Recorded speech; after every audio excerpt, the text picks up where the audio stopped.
일을 어쩐단 말인가? 때가 이르렀어, 때가. 오빠 무슨 때를 얘기하는 거야? 식사 때? 간식 때인가? 간식? 이런 바보 같은 어린 양이 있나? 안타깝게 그지없구려. 그게 아니라 곧 재앙의 때가 이르는단 말이지. 마지막 재앙의 때가. 마지막 수업이야? 난 두 번째인데. 그래 오빠 왜 이래? 아 그게 아니야. 잠깐만. 이게 아니야. 상훈이 너 이제 보니 마지막 때가 이르긴 이르렀다. 너 CD 빌려간 거 나한테 가져오기로 해놓고 너 오늘 안 가져왔구나. 너 이게 끝나고 아니야, 보자 이게 너. 아니야. 그래 마지막 때 그 마지막인 줄 알았다 너. 목사님 올 때가 됐지.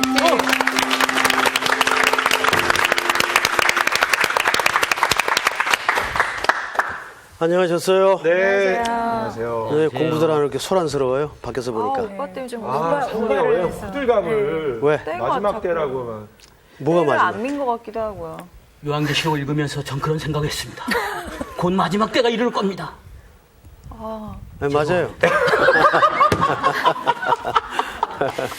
뭐 그 새삼 그렇게 열을 내 가지고 얘기를 해. 갑자기 송사학당이 봉송학당이 되는 오늘따라 목사님 빨리 오셨으면 하는 마음이 되게. 그래요? 저는 늘 제 시간이 옵니다. 자, 오늘 분위기 좋은데. 네. 자, 복습들은 다 됐겠죠? 일을 어쩐단 말이야. 생각이 안 난다, 생각이. 지난주 우리 어느 부분 했었죠? 요한계시록 낫을- 14장. 맛을 들었습니다. 14절. 낯을 들었습니다. 20절까지 했죠? 네네. 자, 첫째 내용이 뭐였어요? 인자가 낯을 베는. 예. 낫을 들고 이제 수확을 합니다. 인자가 알곡을 추수하는. 낫을 가지고 추수를 하죠. 네. 근데 이건 심판이 아니다. 다 아니다. 아니다. 아니다. 아니다. 자, 여기서 말하는 낫은 말씀. 하나님의 말씀. 구원의 완성. 너무 깊게 나가지 말고 일단 표면적인 대답만. 낫은 스가랴서 5장 1절에 보니까 두루마기. 두루마리. 두루마기가 아닙니다. 두루마리. 두루치기까지 나오네. 어허. 죄송합니다. 두루마리. 이 두루마리는 말씀이다. 하나님의 말씀. 말씀을 얘기하죠. 네. 예, 기억하십시오. 그래서 이 말씀을 붙잡고 살았던, 견디어냈던 자들에게는 심판이 아니라 구원. 알곡을 구원의 완성. 방금 말씀드린 구원의 완성의 차원에서 추수가 이루어진다. 이건 알곡을 모으는 시간들입니다. 그리고 크게 후반부에 나왔던 심판은 낫을 휘두르는 것은 천사에 의해서 역시 낫의 기준으로 휘두르는데 이때는 포도주 틀이 밟혀서 붉은 것을 내듯이 이거는 이사야서 63장 1절서부터 6절까지 보니까 뭘 얘기했어요? 심판. 심판을 얘기했어요. 심판. 하나님의 심판. 결국 인류의 역사는 이 두 개로 나누어진다는 거죠. 그러니까 여러분들이 어떤 형태의 삶을 살든지 간에 뭐 하는데 힘써야 돼요? 말씀. 뭐 하는데 힘써야 돼요? 우리 상훈 학생? 네. 하나님의 말씀에 힘써야 됩니다. 하나님의 말씀에 그게 구체적으로 어떻게 해야 돼요? 말씀에 힘쓴다는 게 뭐예요? 네? 말씀에 힘쓴다는 게 구체적으로 뭐예요? 말씀대로 살아가는 거. 간단하게 설명하자면요. 간단하게. 성 안에 있어야 됩니다. 성 안에 있어야 됩니다. 그건 소극적인 대답이고 선생님이 지난 시간 말미에 아주 적극적인 삶의 방향을 그렇게 하자고 우리 말씀드렸죠. 기억 안 나요? 적극적인 뭐죠? 옆에 사람들을 가르쳐 주지 말고. 뭔가요? 왜 그걸 나한테 물어요? 내가 지금 물었는데. 자, 보세요. 목사님의 그 답대로 살겠습니다. 기억이 안 나죠?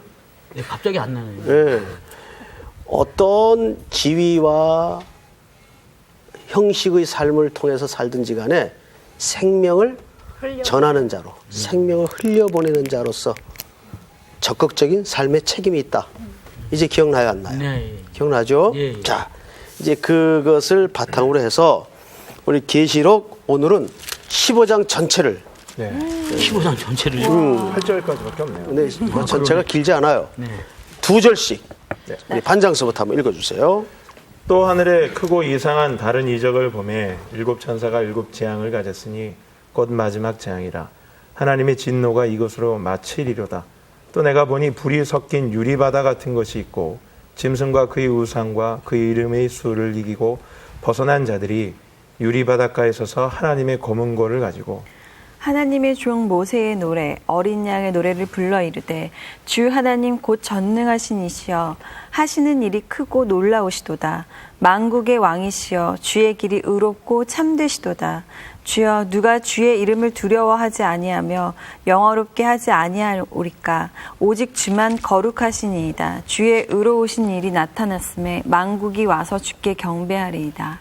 또 이르러 이 일 후에 내가 보니 하늘의 증거 장막의 성전이 열리며 일곱 재앙을 가진 일곱 천사가 성전으로부터 나와 맑고 빛난 세마포 옷을 입고 가슴에 금띠를 띠고 내 생물 중에 하나가 영원토록 살아계신 하나님의 진노를 가득히 담은 금 대접 7을 그 7 천사들에게 주니 하나님의 영광과 능력으로 말미암아 성전에 연기가 가득 차매 7 천사의 7 재앙이 마치기까지는 성전에 능히 들어갈 자가 없더라.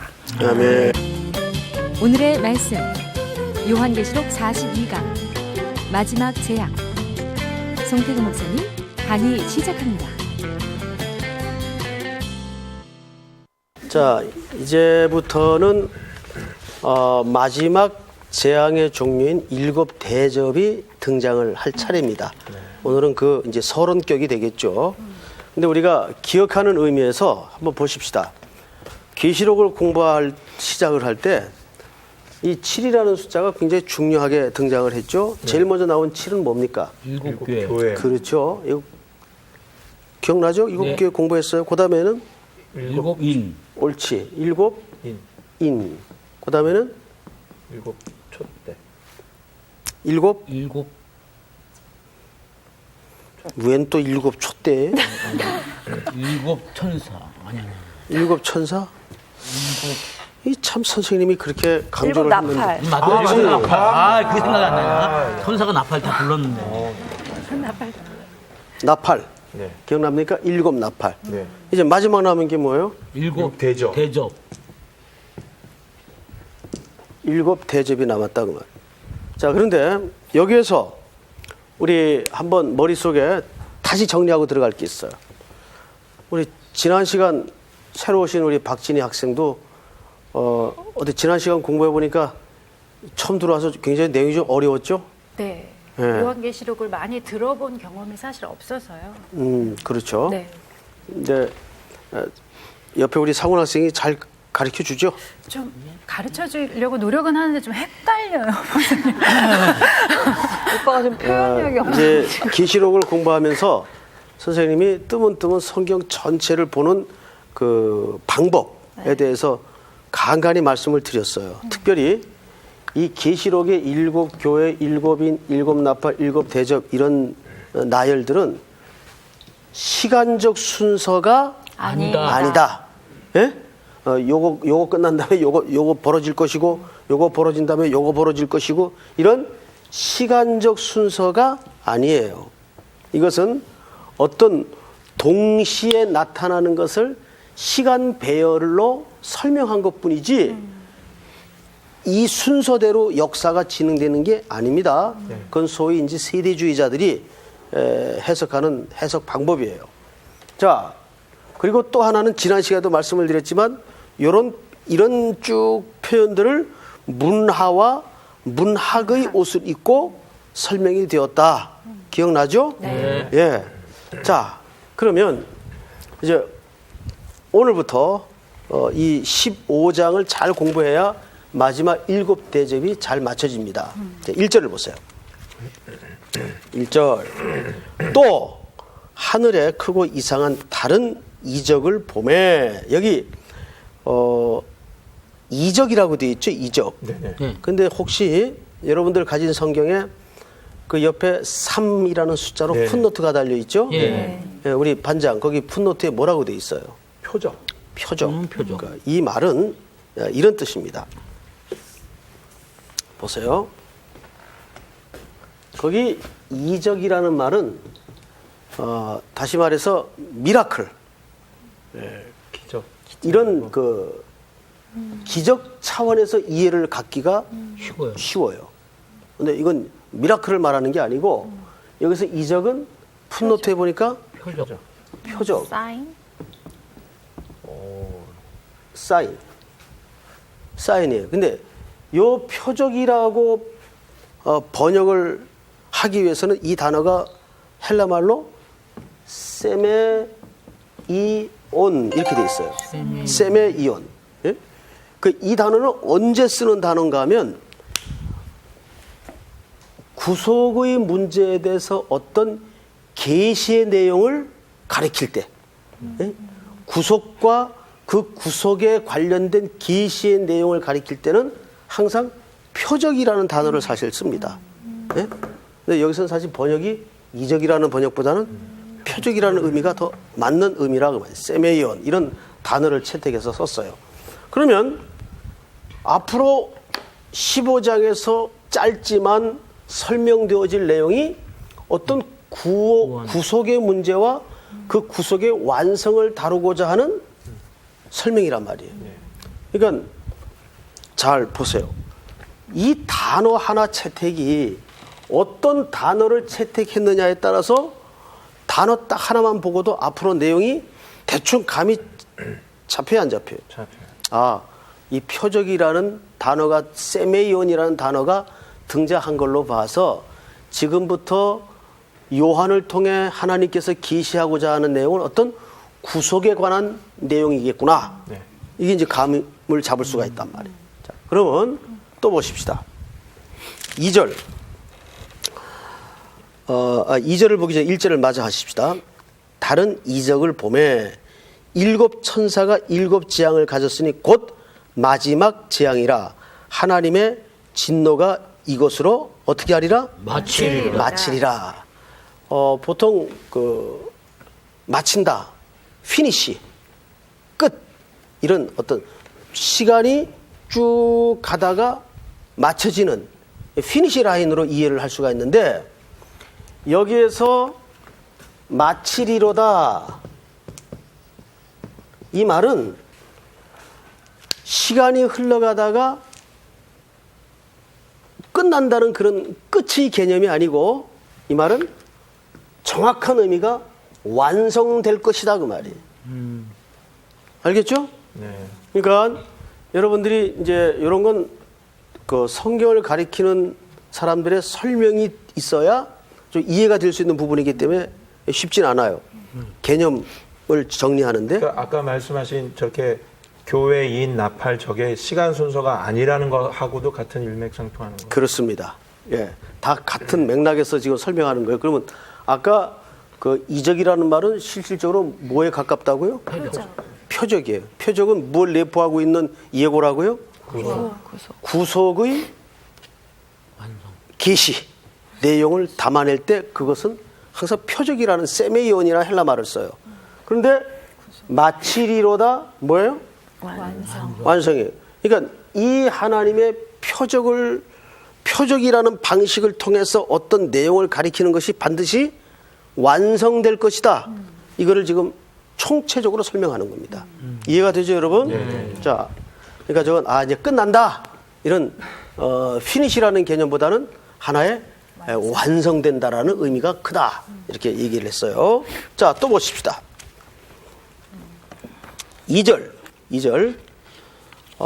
또 내가 보니 불이 섞인 유리바다 같은 것이 있고 짐승과 그의 우상과 그의 이름의 수를 이기고 벗어난 자들이 유리바닷가에 서서 하나님의 검은고를 가지고 노래를 불러요. 자, 이제 오늘 본론입니다.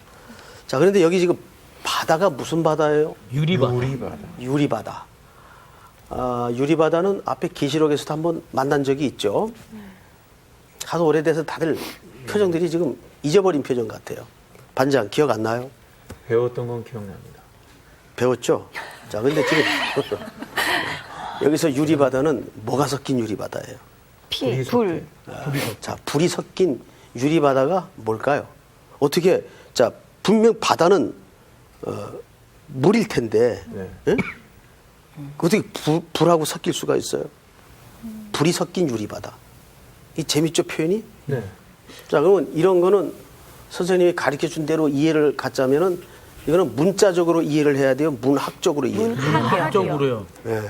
쉽죠? 네. 이건 문학적으로 이해를 해야 돼요.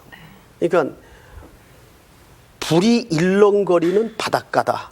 그러면 바다에 불이 섞일 수가 있어요, 없어요? 없죠. 있죠. 불같이 이는 어떤 바다의 그 속성을 표현하는. 이제 이해가 돼요? 예. 그러니까 바닷가에 어떤 불 같은 형상이 나타나면 그 불이 어디에 비칠까요? 물에 비치잖아요. 네. 그러면 그걸 문학적으로 표현하면 불이 섞인 바다. 바다. 바다. 재밌죠? 예. 초록빛깔 바다. 흔하죠. 그럼 흔합니다. 그렇죠? 마찬가지. 하나의 문학 양식을 빌린 표현이다 그 말이에요. 자, 그러면 이게 뭘 가리키는 걸까? 자, 조금 더 들어가십시다. 2절. 또 내가 보니 불이 섞인 유리바다 같은 것이 있고, 이 다음부터 잘 보세요. 짐승과 그의 우상과 그의 이름의 수를 이기고 벗어난 자들. 자, 이제 연결이 돼야 안 돼요? 네, 연결이 됩니다. 우리 반장 한번 얘기해 보세요. 이게 지금 여태 배웠던 짐승, 그 우상, 그 이름의 수 이런 것들이 이름의 수가 뭐였죠? 그 666 얘기 나온 거가 그런 그것이 앞제와- 당대 사람들의 무슨 기법이라 그랬어요? 게마트리아. 예. 테마트리아. 이름 철자 하나하나를 숫자로 표현. 숫자화해서 나는 564를 사랑했다. 그 이름을 얘기하는 거거든요. 그런데 여기 지금 숫자를 이겼다는 것은 그 로마 황제 치하의 네. 포각한 정치 밑에서 신앙의 절개를 버텨내고 마지막 승리한 자들. 그 얘기를 하는 겁니다. 네네. 이제 예. 앞에 배웠던 내용하고 쭉 연결이 됩니까 안 됩니까? 상훈 학생? 상훈 학생? 네, 이해가 왜 자꾸 시선을 피해요? 네? 예, 저를 보세요. 설명해 보려고. 예. 이해가 되죠 이제? 예, 그럼요. 자, 이제 상훈 학생만 이해되면 여기 다 이해가 되는 거거든요. 이해됐어요.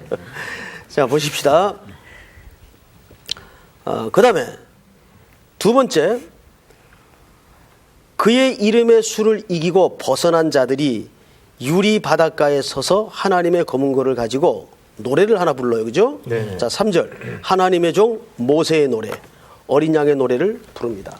자, 여기 재밌는 것은 그 고난의 시대를 끝내고 짐승의 위협을 극복해낸 사람들이 유리 바닷가에 서서 모세의 거기 뭐라 그랬어요? 정확히 성경이. 어린 양의 노래. 모세의 노래와 노래, 어린 어린 양의 양의 노래. 노래. 어린 양의 노래를 불러요. 자, 이거는 무엇을 우리로 하여금 연상케 하는 그림일까요? 바로 출애굽 사건입니다. 예. 그렇죠? 네. 자, 출애굽 사건은 잘 아시는 대로 히브리 노예들이 400년이라는 어마어마한 역사를 노예살이를 끝내고 모세를 선두로 해서 그들이 바다를 건넙니다. 근데 보세요. 여기 이제 애굽이죠. 네. 애굽이면 왜 그냥 모세의 노래라 그러지 어린 양의 노래라 그럴까요? 왜 두 개가 같이 붙어 있을까요? 그 출애굽이 네, 사실은 이스라엘 백성이 구원 얻는 그것이 네, 예수 그리스도께서 우리를 위해 희생하신 그러니까 예수 그리스도를 통과해서 많이 구원을 얻을 수 있다는 그 속성을 같이 비춰주는 것이 아닐까요? 그것을 압축적으로 설명하는 사건이 뭐예요? 십자가. 아니, 예? 그 당시는 십자가 사건이 아직 애굽에서. 애굽에서 어린 양의 공로를 압축적으로 설명하는 사건이 유월절 밤이죠. 예, 그게 설명이 돼야 돼요. 네. 자, 이들이 모세를 선두로 해서 이 강을 건너려고 하는데 바로는 이름이 아니에요. 뭐 직함 정도로 이해를 하시면 됩니다. 바로 왕이 놔줘야 안 놔줘요 처음에? 안 놔줘요. 안 놔주죠. 그래서 9가지의 재앙을 겪으면서도 그 완고한 의지가 꺾어지지 않고 바로가 놔주지 않습니다. 네. 그러니까 예고한 대로 무슨 재앙이 임하죠 애굽에? 장자를 죽이. 장자가 죽는. 근데 사람만 죽어요? 아니요. 짐승까지 짐승이랑 다. 초태생이 다 죽습니다. 그 말은 첫 것이 죽었다는 것은 이 첫이라는 말은 히브리 수개념으로 1이라는 말이 아니고 전체. 그렇죠. 전체를 대표하다 그 말이에요. 그죠? 네. 그러면 우리가 그런 이해를 가지고 첫 것이 다 죽었다는 말은 실질적으로 전부 죽었다는 말이에요. 완전한 심판을 얘기한다 그 말이에요. 정준 학생 이해가 돼요? 네. 완전한 심판이에요. 이때 애굽 땅 고센 지역이라는 데 살고 있던 히브리인들에게만은 그 심판을 면하는 방법을 가르쳐 줬어요. 우리 반장, 그 방법이 뭐예요? 문설주에 어린 양의 피를 바르면 어린 양을 집집마다 잡아서 그 흘린 피를 문설주에 바르면 그 피가 흘려져 있는 집안은 사망의 심판이 지나간다. 지나간다. 그래서 그거를 영어로 패스 오버. 패스 오버. 그러니까 통과한다 그 말이에요. 통과한다.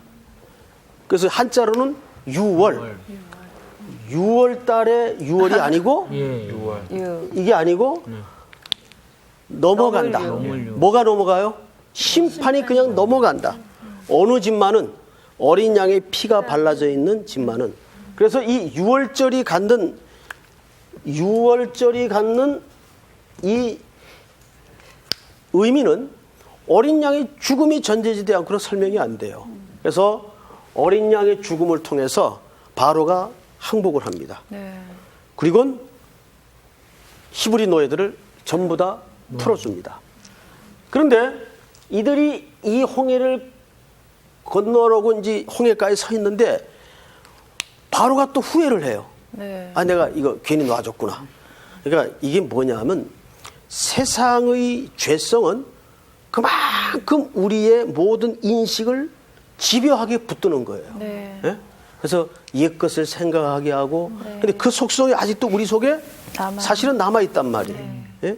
그래서 애굽 병사들이 쫓아오니까 이스라엘 백성들이 누구를 대항하죠? 모세를 향해서 소리칩니다. 애굽에는 무덤이 없어서 우리를 끌어내 광야에서 죽게 하느냐.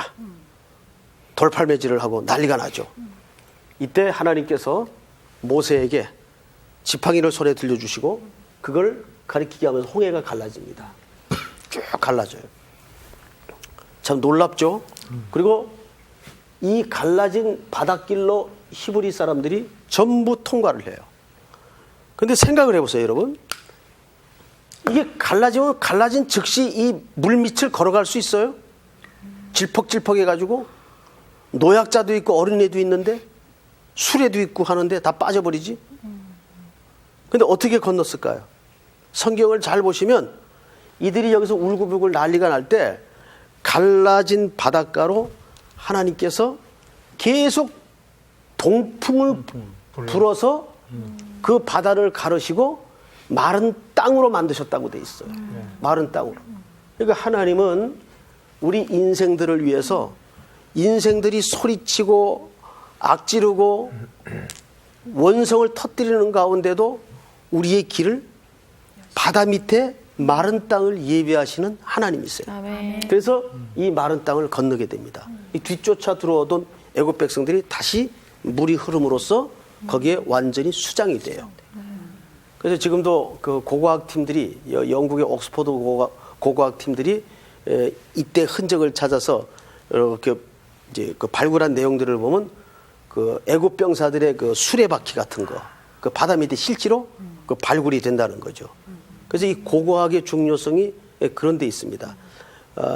고고학이 성경 전체의 내용을 다 고증할 수는 없지만은 부분적으로라도 성경의 어떤 연대기를 밝혀내거나 이런 역사적 사실을 드러내는데 굉장히 중요한 역할을 하는 것이 고고학입니다. 자, 어쨌든 그래서 이들이 홍해를 건너서 여기에 이제 도착을 하게 됩니다. 그리고 미리암과 백성들이 소고를 치면서 구원하신 하나님을 노래를 하는 거예요. 그래서 그 노래가 모세의 노래요, 어린 양의 노래인 겁니다. 그러니까 오늘 이 본문은 구원의 노래를 설명하는 것이되 그 구원의 완성된 그림을 보여주는 겁니다. 계시록이니까. 그래서 아까 선생님이 이 공부 시작할 때 이것이 표적이라고 했어요. 표적. 이 표적은 뭘 담아낸 예고라고요? 구속이요. 구속의 계시의 내용을 담을 때 표적이란 사인이란 단어를 써요. 그리고 마친다라는 말은 끝난다라는 피니시 라인이 아니라 완성. 그러니까 지금 15장 내용은 뭐예요? 그 그림을 고난 속에 있는 백성들에게 미리 보여주는 겁니다. 경고하며 흔들리지 말며 그것을 주지시키기 위해서. 조금 더 보십시다. 자, 우리 저기 박진희 학생이 몇 절을 읽으시냐면 네. 이제 그 어린 양의 노래를 들어가십시다. 3절을 다시 읽으세요. 네. 하나님의 종 모세의 노래 어린 양의 노래를 불러 이르되 주 하나님 곧 전능하신 이시여 하시는 일이 크고 놀라우시도다. 만국의 왕이시여 주의 길이 의롭고 참되시도다. 주여 누가 주의 이름을 두려워하지 아니하며 영화롭게 하지 아니하오리이까. 오직 주만 거룩하시니이다. 주의 의로우신 일이 나타났음에 만국이 와서 주께 경배하리이다. 예, 여기 우리 한번 지금 그 모세의 노래요, 종의 노래, 그 어린 양의 노래인데 이 노래에 몇 가지 주제가 녹아져 있는가를 우리 반장서부터 한 가지씩만 한번 얘기해 보시겠어요? 오늘 이 모세의 노래와 어린 양의 노래 속에서 하나님의 어떤 부분을 노래하고 있는가를 한번 조금 보십시다. 자, 우선 반장부터 하나씩만 얘기해 보세요. 주님이 하시는 일이 크고 놀랍다. 예, 전능하신 하나님. 예. 하나님이 하시는 일이 크고 놀라우시도다. 네. 또 그다음에 정주원 학생. 의롭고 참되시도다. 예, 주의 길이 의롭고 참되시도다. 그다음에 우리 김상훈 학생. 만국의 왕이시다. 응? 네? 만국의 왕이 되신다 이거예요.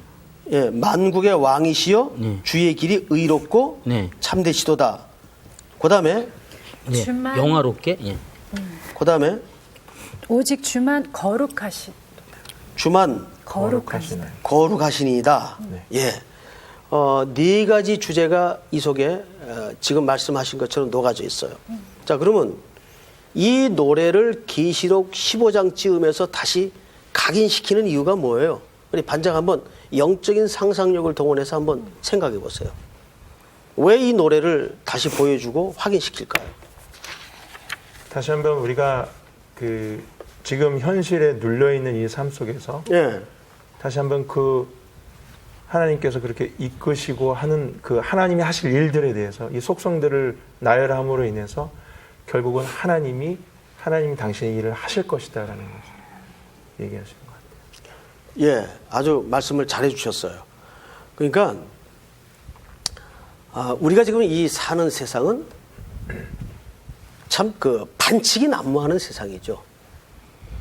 그러니까 속 터지는 일들이 많죠.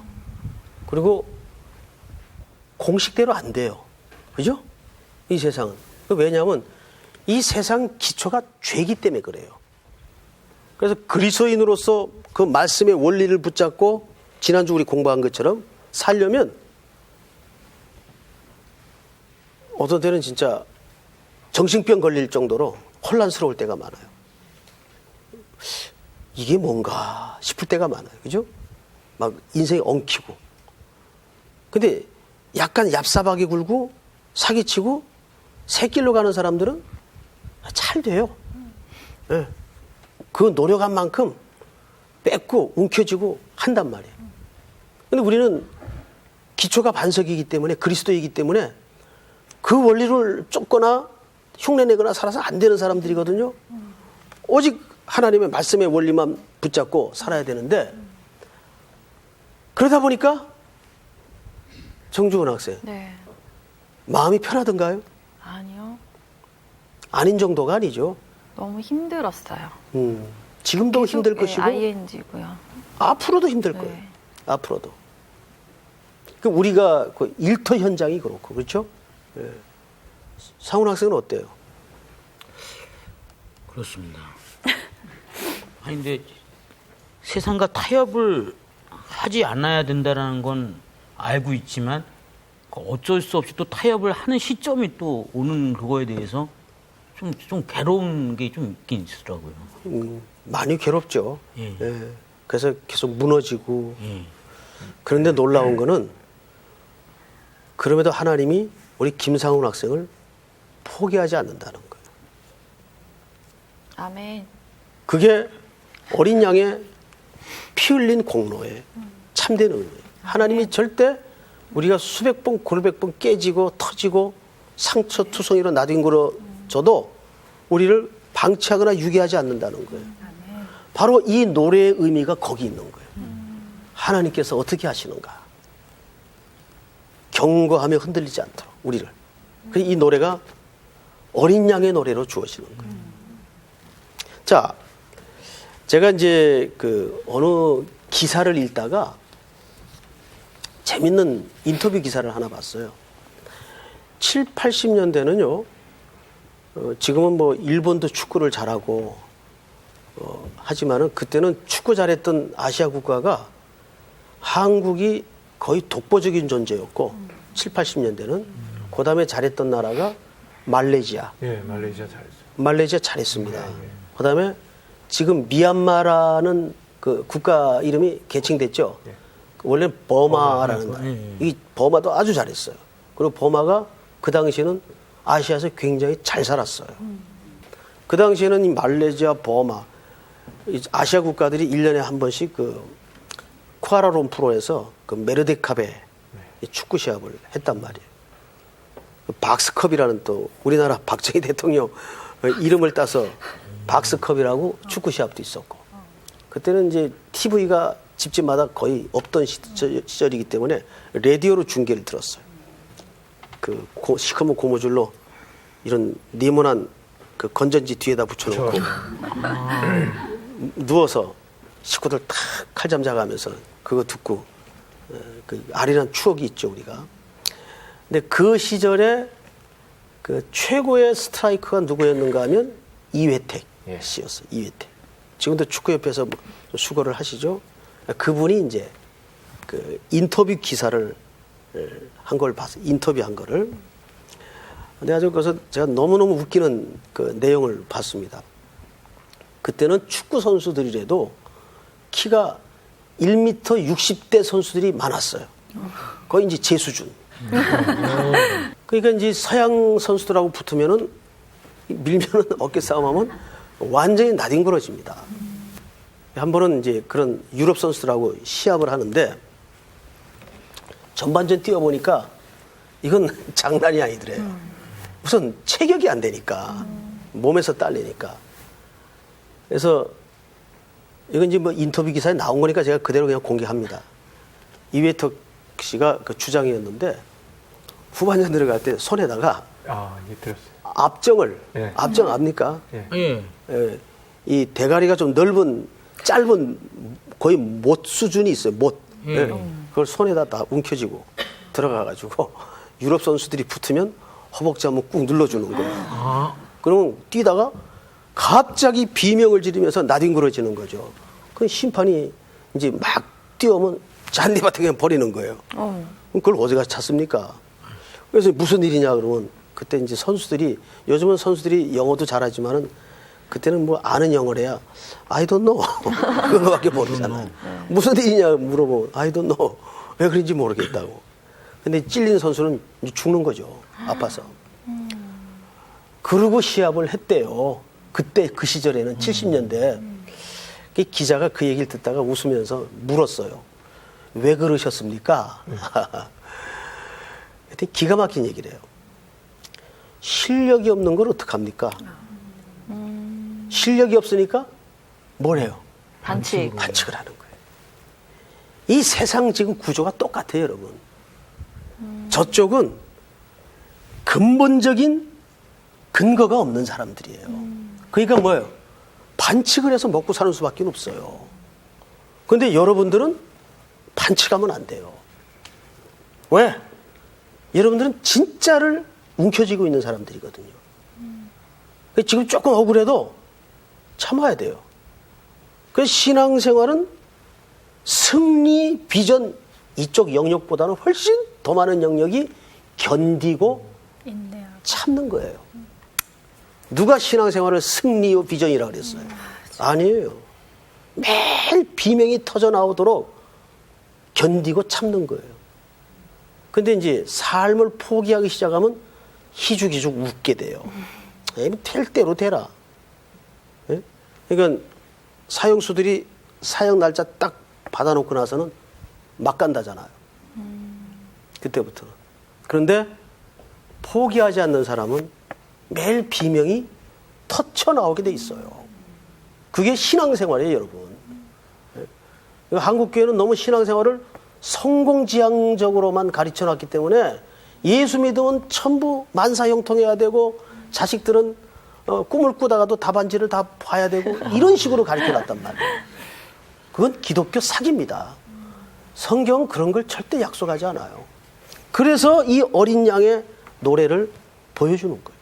계시를 통해서. 그래서 우리는 반칙해서는 안 돼요. 아까 상훈 학생이 정말 고백한 것처럼 문득문득 그 타협하고 싶은 정점이 있어요. 그때 그걸 잘 견뎌야 돼요. 이건 아니다. 아니다. 근데 이 땅에서 보상 없이 끝날 수도 있어요. 사실은. 다 이 땅에서 보상이 이루어지는 건 아니에요. 반드시 이 땅에서 보상이 이루어진다고 약속하는 건 성경의 약속이 아니에요. 그런데 성경에 보면 뭐라고 약속합니까? 인자가 올 때에 믿음을 보겠느냐. 믿음을 보겠느냐. 그래서 누가복음 18장에 보면 그 억울한 과부의 이야기가 나오죠. 불의한 재판관일지라도 뭐예요? 과부의 원한을 들어줘요. 그 하나님은 불의한 재판관 비교하겠어요? 더 의롭고 자비롭고 공정한 분이에요. 그러면 원한이라는 것은 어떤 그 과부에게 정당성이 있다는 얘기 아니에요. 네. 우리도 어떤 정당한 원칙을 붙들고 살 때에는 이 땅에서는 보상이 나타나지 않는다 할지라도 영원한 삶으로 넘어갈 때 반드시 하나님께서 그것을 카운트하고 계신다고 말이에요. 그게 뭐냐면 인자가 올 때에 믿음을 보겠느냐 그 말이에요. 절대 우리는 반칙하면 안 돼요. 나는 그 이회택 씨가 인터뷰한 기사 내용을 읽으면서 그렇지 실력이 없으면 반칙을 하게 돼 있어요. 인생은. 그 유혹을 여러분들이 떨쳐내야 됩니다. 아멘입니까? 아멘. 오늘 너무 강의들을 잘 듣는 것 같아요. 오늘따라 또 다른 때 강의와 달리 선생님께서 아주 진지하게 이렇게 쫙 다가서시니까 아, 난 늘 진지했어요. 아, 예. 오늘따라 유독 예. 그러시죠. 상당히 기분이 안 좋네요. 자, 우리 이제 제가 농담이고 난 늘 우리 학생들 대할 때마다 참 보람이 있고 기분이 좋고 항상 충만합니다. 감사합니다. 자, 우리 이제 마무리하십시다. 5절. 저기 박진희 학생이 한번 읽어보시겠어요?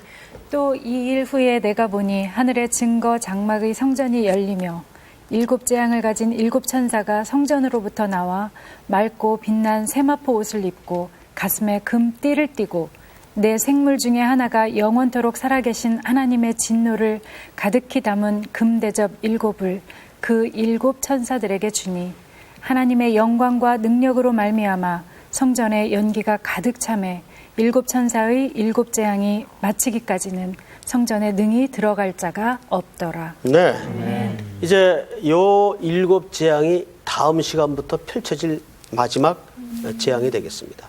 그래서 이 재앙은 누누이 말씀을 드렸지만은 우리 그리스도인들과는 관계가 있는 재앙이다, 없는 재앙이다. 계시록은 절대 행위를 강조하는 게 아니에요. 우리 계시록 강해 중에 가장 잘못된 강해 패턴이 뭐냐면 이거예요. 행위를 추구하게 만드는 거예요. 이렇게 안 살면 이쪽으로 지옥으로 가고 이렇게 살아 이쪽으로 가고 그거 아니에요. 계시록 전체가 어린 양의 공로가 얼마나 복되냐. 그리고 그 안에 생명을 가진 자들이 누릴 복이 얼마나 놀라우냐를 계속 강조하는 내용이지. 그러니까 성경 전체 관통하는 사상은 그리스도의 피입니다. 구속의 피입니다. 아멘. 이게 계시록이 말하는 가장 중요한 메인 메시지예요. 그러니까 이러한 열거된 재앙은 우리와 관계 있는 재앙으로서 이렇게 살면 이렇게 되고 이렇게 안 살면 저쪽 불구덩이로 들어간다라는 것을 행위를 자꾸 강조하는 쪽에 초점이 있는 게 아니라 얼마나 우리가 하나님께 택함 받고 어린 양의 공로를 힘입은 것이 놀라운 일이냐, 얼마나 어메이징이냐, 그거를 여기서 강조해 나가는 거예요. 아멘. 아멘. 자, 오늘 그 공부한 내용 가운데 혹시 질문이 있거나 또 궁금한 점이 있으면 공부한 범주 안에서 한두 분 질문을 하시고 공부 마무리하겠습니다. 5절 이하의 말씀들은 이제 네. 다음번 강의가 그렇죠. 나오실 때 이제 예. 그래서 일본은 조금 제가 이제 애껴두는 겁니다. 그런데 전 모세의 노래하고 어린 양의 노래 이 부분을 읽으면서 예. 그 저는 그 하나님께서 우리에게 그때 그 홍해 건넜을 때 그 기쁨과 그 구원을 우리에게 느끼라고 첫사랑으로 다시 한번 돌아가자는 어떤 내용으로 그렇게 조금 인식을 했거든요. 네. 그렇게 인식을 해도 별 문제는 없는 건지 좀. 별 문제가 없는 게 아니라 아주 좋은 생각입니다. 네, 그럼요. 늘 우리가 항상 그 자리에서부터 출발을 해야 돼요. 구속받은 어린 양의 은혜로부터.